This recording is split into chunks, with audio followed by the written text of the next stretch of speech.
Assalamualaikum warahmatullahi wabarakatuh. Selamat pagi dan salam sejahtera untuk kita semua. Perkenalkan, saya Yasinta Mumur, NPM 190404020016, kelas akuntansi 2019 A1.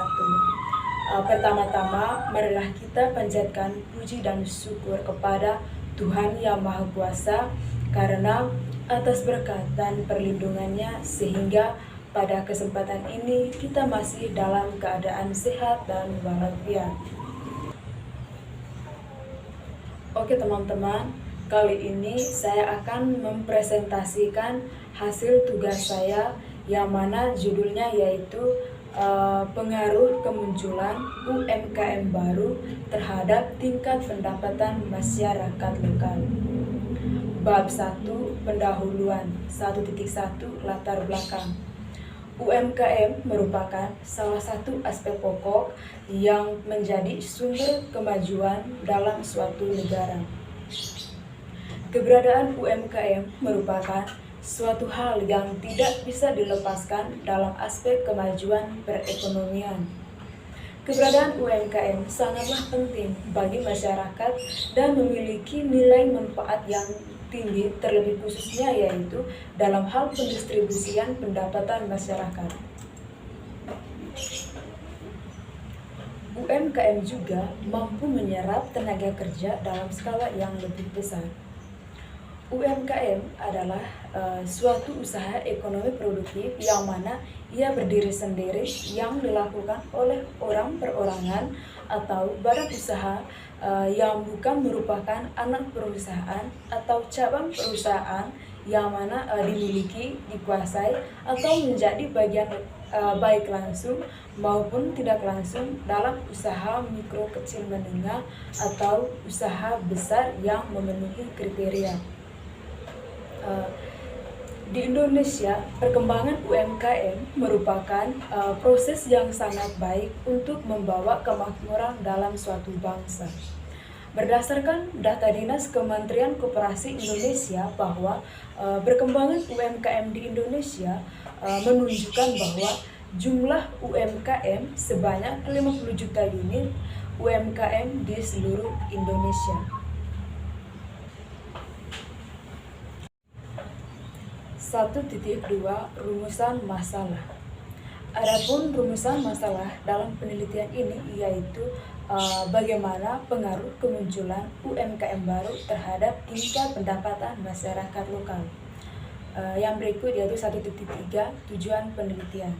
Tujuan dalam penelitian ini yaitu dimana untuk mengetahui lebih dalam tentang pengaruh kemunculan UMKM baru terhadap tingkat pendapatan masyarakat lokal dan untuk menambah wawasan. Yang berikut yaitu 1.4 keunggulan penelitian. Keunggulan dalam penelitian ini yaitu untuk dijadikan salah satu rujukan dalam penelitian selanjutnya. Bab 2 kajian pustaka. 2.1 kajian teori. 1. Pengertian UMKM. Menurut Rahmawan Budiarto, ia menjelaskan bahwa banyak pihak yang memberikan definisi terhadap UMKM atau usaha mikro, kecil, dan menengah. Hal tersebut tidak mengherankan mengingat banyak pihak pula yang berkepentingan terhadap UMKM sehingga masing-masing dari mereka memberikan definisi sesuai dengan kriteria yang dimilikinya sendiri BPS atau Badan Pusat Statistik. Misalnya menggolongkan menjadi 4 berdasarkan jumlah tenaga kerja yang dimiliki. Yang pertama adalah industri rumah tangga apabila memiliki tenaga kerja 1-4 orang. Yang kedua adalah industri kecil yang jumlah tenaga kerja antara 5-9 orang. Yang ketiga adalah industri kecil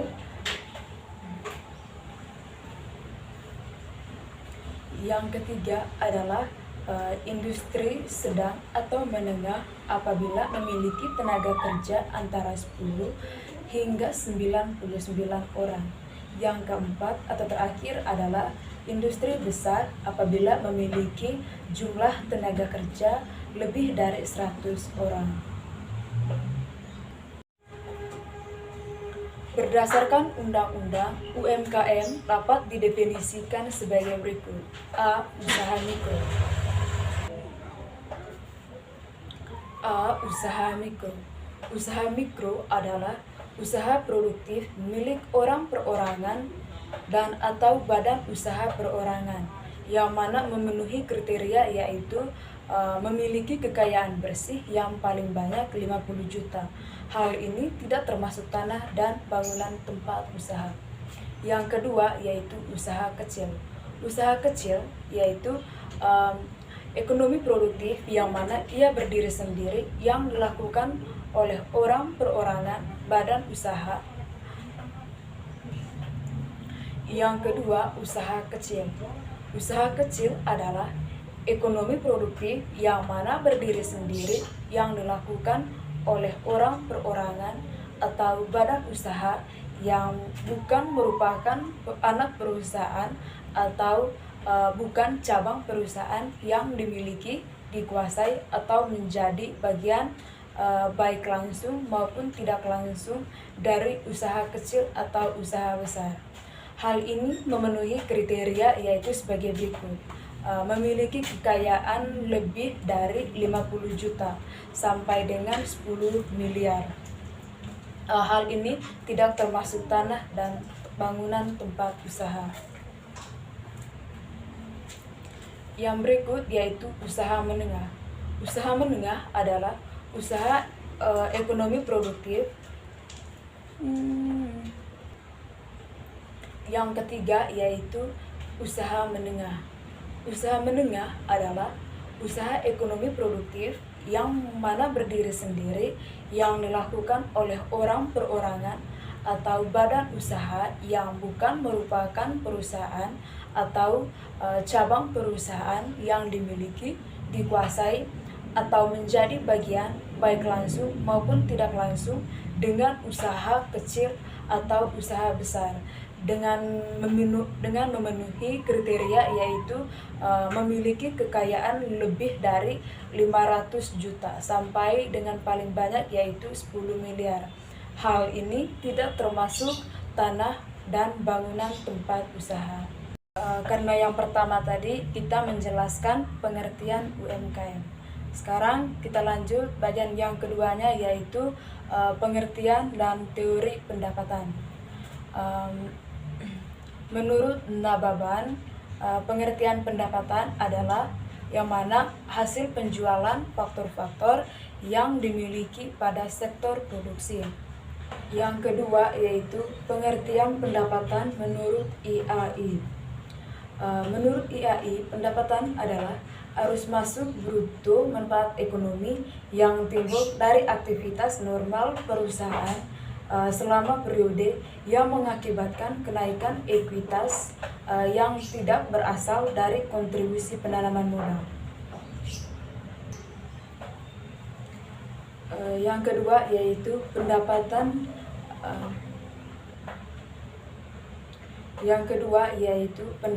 menurut IAI. Menurut IAI, pendapatan adalah arus masuk bruto manfaat ekonomi yang timbul dari aktivitas normal perusahaan selama periode yang mengakibatkan kenaikan ekuitas yang tidak berasal dari kontribusi penanaman modal. Yang berikut yaitu teori pendapatan. Teori ini termasuk dalam ekonomi makro, yaitu teori yang mempelajari hal besar seperti perilaku jutaan rupiah pengeluaran konsumen, investasi dunia usaha, dan pembelian yang dilakukan pemerintah. Menurut pelopor ilmu ekonomi klasik Adam Smith dan David Ricardo, distribusi pendapatan digolongkan dalam 3 kelas sosial yang utama yaitu pekerja, pemilik modal, dan tuan tanah. Ketiganya menentukan faktor produksi yaitu tenaga kerja dan tanah. Penghasilan yang diterima setiap faktor dianggap sebagai pendapatan masing-masing keluarga terlatih terhadap pendapatan. 2.2 Kajian empiris. Sebelum saya menjelaskan lebih lanjut di sini, karena di pertemuan kemarin untuk hasil penelitian terdahulunya itu kan butuh 25. Jadi di sini saya hanya baca tiga hasil penelitian terdahulu. Yang pertama yaitu Putra dan Mustika. Putra dan Mustika melakukan pengamatan terhadap program yang digulirkan oleh pemerintah melalui lembaga Jamkrida.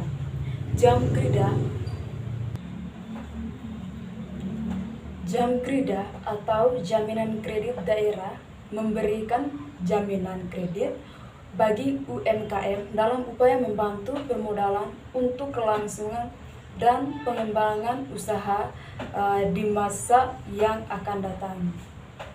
Yang kedua yaitu Adan Husada Putra, yang mana di sini dalam penelitiannya yaitu bentuk nyata dari ekonomi kerakyatan, yaitu berupa dukungan kepada usaha mikro, kecil, dan menengah atau UMKM, sehingga hasil produksi dari UMKM tidak hanya dipasarkan di pasar lokal, tetapi juga di luar daerah dan semakin berkembang.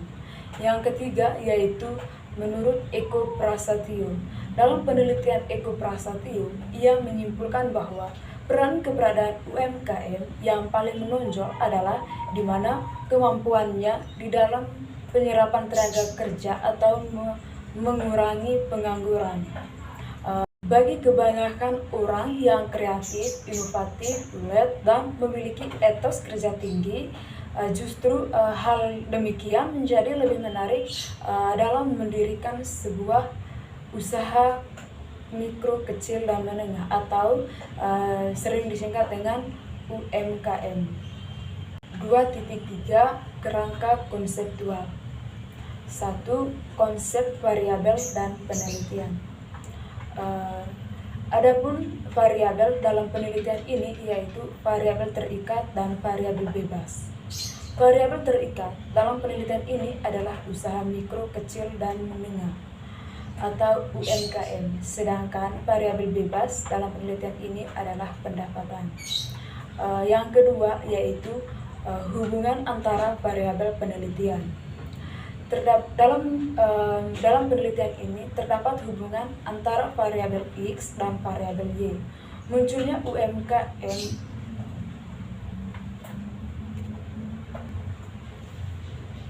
yang kedua, hubungan antar variabel penelitian. Dalam penelitian ini terdapat hubungan antara yang kedua yaitu hubungan antar variabel penelitian. Dalam hal ini terdapat hubungan antara variabel X dan variabel Y. Munculnya UMKM baru di Labuan Bajo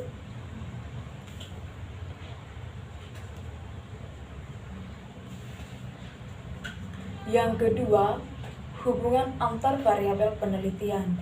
Dalam hal ini terdapat hubungan antar variabel X dan variabel Y. Munculnya UMKM baru di Labuan Bajo berpengaruh terhadap tingkat pendapatan masyarakat lokal. Usaha yang dibuka oleh sektor UMKM, baik itu kios kecil, toko-toko, kafe, restoran, warung makan, dan usaha UMKM lainnya berpengaruh pada hasil penjualan faktor-faktor produksi yang dimilikinya pada sektor produksi atau pendapatan.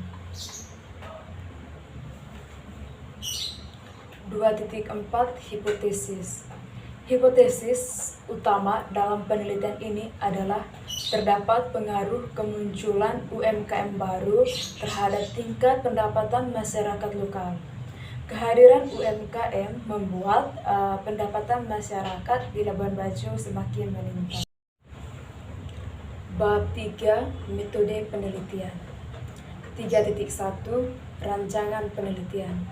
Dalam penelitian ini menggunakan metode kuantitatif. Variabel terikat dalam penelitian ini adalah pengaruh UMKM. Variabel bebasnya adalah tingkat pendapatan masyarakat lokal. Yang berikut yaitu 3.2 populasi dan sampel.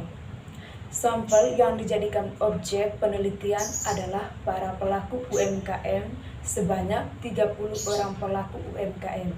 Maka seluruh populasi yang dijadikan objek penelitian atau total sampel. Yang berikut yaitu 3.3 yaitu definisi. Yang berikut yaitu 3.3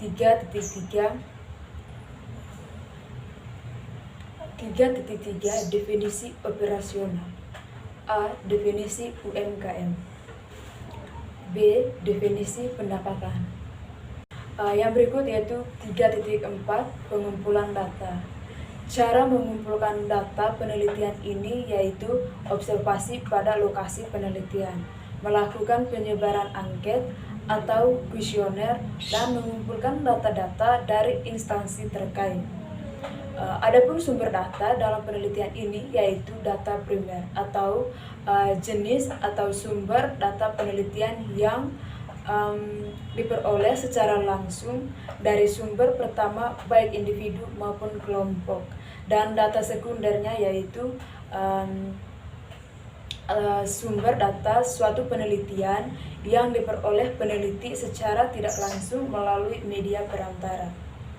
Yang berikut yaitu 3.5 analisa data. Dalam penelitian ini, teknik analisa adalah menggunakan yang berikut 3.5 yaitu analisa data. Teknik analisa data dalam penelitian ini adalah menggunakan analisa kuantitatif. Jenis analisa deskriptif. Oke, baik, itu saja hasil dari presentasi.